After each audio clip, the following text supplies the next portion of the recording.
दोस्तों, परेशानी तो हर एक की लाइफ में होती है, लेकिन ये परेशानियाँ हमें किस कदर परेशान करती हैं, ये हम लोगों की सोच पर डिपेंड करता है। नमस्ते दोस्तों, अनमोल एहसास से मैं हूँ आपकी दोस्त दीपिका और आज फिर आई हूँ एक छोटी सी कहानी लेकर। ये कहानी है एक लेडी रोहिणी की जो अपने 2 बच्चों और हस्बैंड के साथ एक फ्लैट में रहती थी। रोहिणी जॉब करती थी और उसका हस्बैंड भी एक जॉब में था। तो उसके हस्बैंड ऐसी जॉब में था जहाँ पर टारगेट का प्रेशर्स था, उसे टारगेट पूरा करना होता था और वहाँ पर भी बॉस की चिड़-चिड़ को सहन करना पड़ता था। तो वो दिन भर थक जाता था और चिढ़ कर वहाँ की सारी थकान और सारी हरेसमेंट अपने घर आकर बीवी बच्चों पर उतारता था। घर आकर चिड़चिड़ेपन में उनसे अच्छे से बात नहीं करता था। ऐसे ही हालत रोहिणी की भी थी। वो भी जॉब से आती, आने के बाद घर का सारा काम करती और बाहर के काम का बोझ भी जैसे उस पर ही लाद दिया गया था। अब तो घर में सारा दिन बस झगड़े का माहौल रहता था। दोनों अपनी जॉब से आते और अपने गुस्से को आकर अपने बच्चों पर उतारते, उन्हें निकम्मा कहते, उन्हें आलसी कहते। धीरे-धीरे बच्चों को भी इस बिहेवियर की आदत सी पड़ गई थी और बच्चे भी काफ़ी ज़्यादा चिड़चिड़े हो गए थे। घर में कोई भी खुशी का माहौल नहीं था।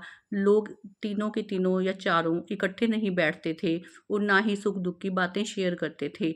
बस आते और लड़ाई झगड़ा करने लग जाते। पूरे घर में एक नेगेटिविटी सी फैली हुई थी। तो एक दिन उनके घर में बिजली का कोई उपकरण खराब हो गया, जिसे ठीक करने के लिए रोहिणी ने किसी इलेक्ट्रीशियन को बुलाया। तो उस बिजली वाले को आने में काफ़ी देर लग गई। जब वो आया तो रोहिणी ने पूछा कि आपने आने में काफ़ी देर लगा दी। तो इलेक्ट्रीशियन ने आराम से जवाब दिया कि रास्ते में मेरा साइकिल पंक्चर हो गया था।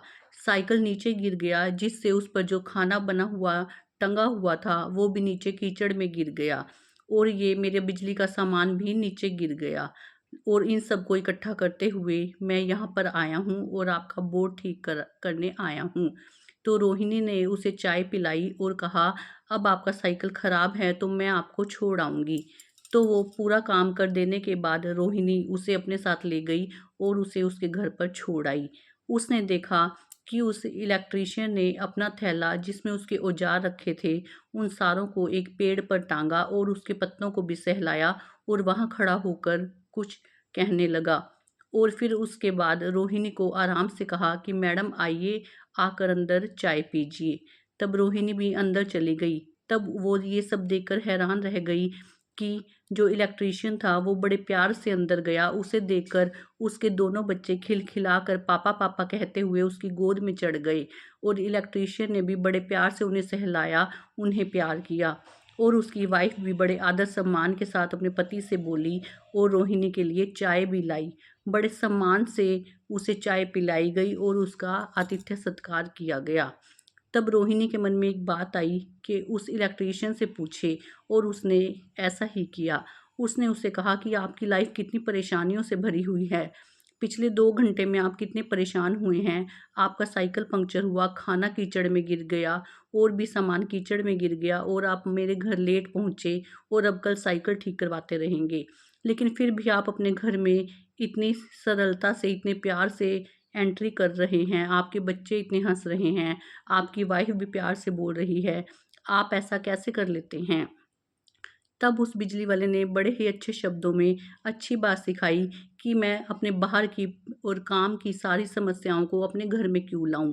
वो तो बाहर की समस्याएं हैं।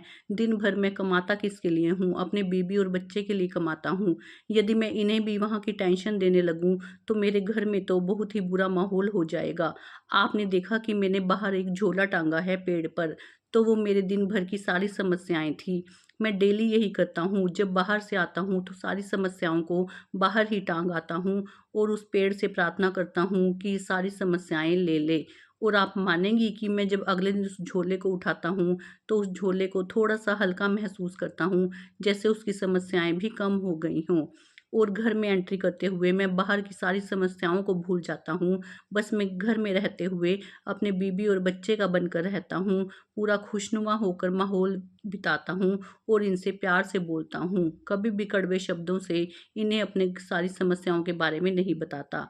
तब रोहिणी को एक बड़ी सीख सीखने को मिली कि चाहे ये आदमी मुझसे कम पढ़ा लिखा है, चाहे इसके पास धन दौलत भी मुझसे कम है, लेकिन शायद इसके पास नॉलेज और ज्ञान बहुत ज़्यादा है। इसने आज मुझे सिखा दिया कि हमारे जीवन में समस्याएं कभी कम नहीं होती, लेकिन यदि हम उन्हें अपने ऊपर हावी होने देंगे तो वो हमारे घर का माहौल खराब करेंगी। घर में रहना मुश्किल हो जाएगा और घर में नेगेटिविटी भी फैलेगी। और जब सारे ही अपनी समस्याओं को लेकर शाम को मिलेंगे तो उस घर में रहना ही दूभर हो जाएगा।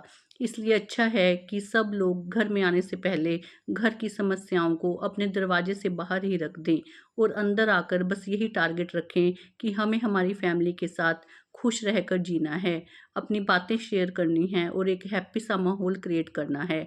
क्योंकि हम सब जब थके हारे आते हैं तो हमारे अपने इंतज़ार करते हैं कि कब हम इकट्ठा बैठें और एक दूसरे से बस प्यार बांटें। समस्याएं तो हम सब के ही जीवन में हैं, कोई भी ऐसा व्यक्ति नहीं है जिसके जीवन में समस्या नहीं हो। कोई थोड़ी सी जूझता है, किसी के पास ज़्यादा समस्याएं होती हैं, लेकिन यदि हम ज़्यादा उनके प्रति सोचते रहेंगे तो समस्या सोल्व नहीं होगी। हाँ, बस घर का माहौल ज़रूर बिगड़ जाएगा और हमारे रिश्ते हमसे दूर हो जाएंगे, रिश्तों में दरार आ जाएगी। इसलिए हमेशा अपनी समस्याओं को खुद पर हावी न होने दीजिए। आराम से बैठिए, शांति से बैठिए और उन्हें सोल्व कीजिए। उनके बारे में सोच सोच कर ज़्यादा परेशान मत होइए।